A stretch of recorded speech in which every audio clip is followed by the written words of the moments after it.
Hey everyone, this is Kelly Cahoot and I am back for Honeybee Stamps.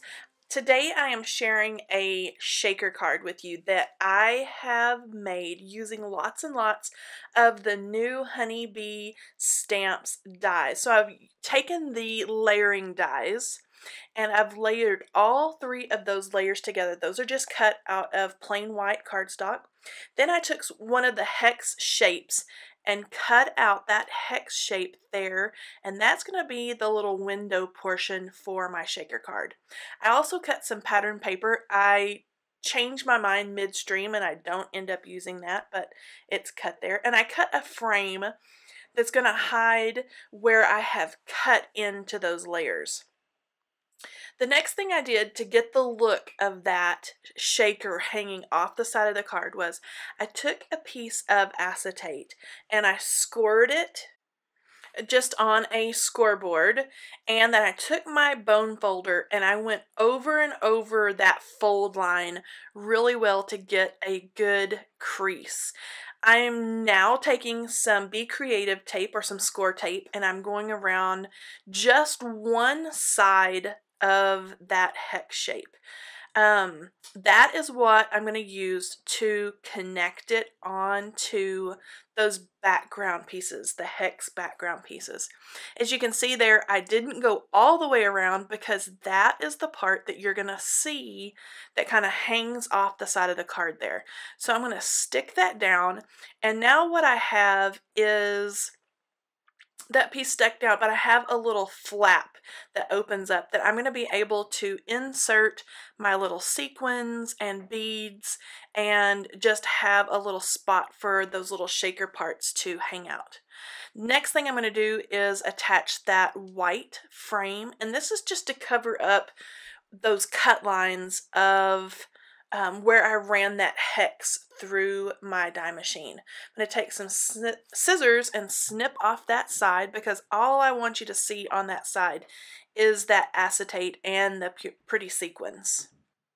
The next thing I did was take some more of that same Be Creative or score tape, and I have stuck pieces down there. That's what's going to squish all my sequins inside, but I needed to get it all ready to go before I add my sequins. I don't want those to go flying everywhere. And this sequin mix is called Honey Jar. It was recently released and it's going to work out perfectly for my shaker card. You want to make sure that you get all of your sequins as flat as possible so they're not all stacked up. And then all I did was close that flap and then stick it down onto that creative tape or Be Creative tape that I already had stuck down. I'm going to use some Nuvo liquid adhesive, and I'm just dotting that along the back side of those layered pieces. And as you can see there, I have a piece of matching cardstock that I lined up with that opening for my shaker, and I ran that through the machine with that hex die, and that creates the window part in the front of my card so you can see all the way through into the inside of the card. I'm just going to line that up really well and then make sure my adhesive gets that stuck down really well. To decorate this card, I'm going to take one of the Build-A-Bees from the Build-A-Bee stamp set, and I'm trying to pick out which cute little face I want on there. And I am going to do some quick Copic coloring, yellows and blacks, and use some light blue greens for the wings. While I'm coloring, I'm going to turn on some music.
After adding a little bit of black glaze pen and I put a little bit of Wink of Stella on that little bee's wings, I'm going to take the coordinating dies and run that through my die cut machine.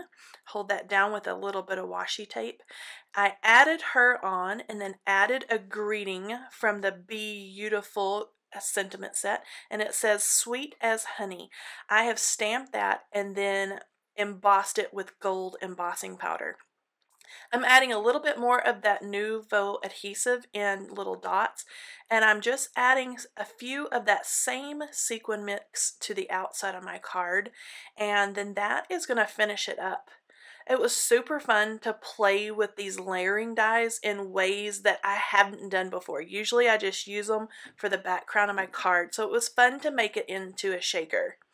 All these supplies and more can be found at honeybeestamps.com, and I will talk to you guys next time. Bye-bye!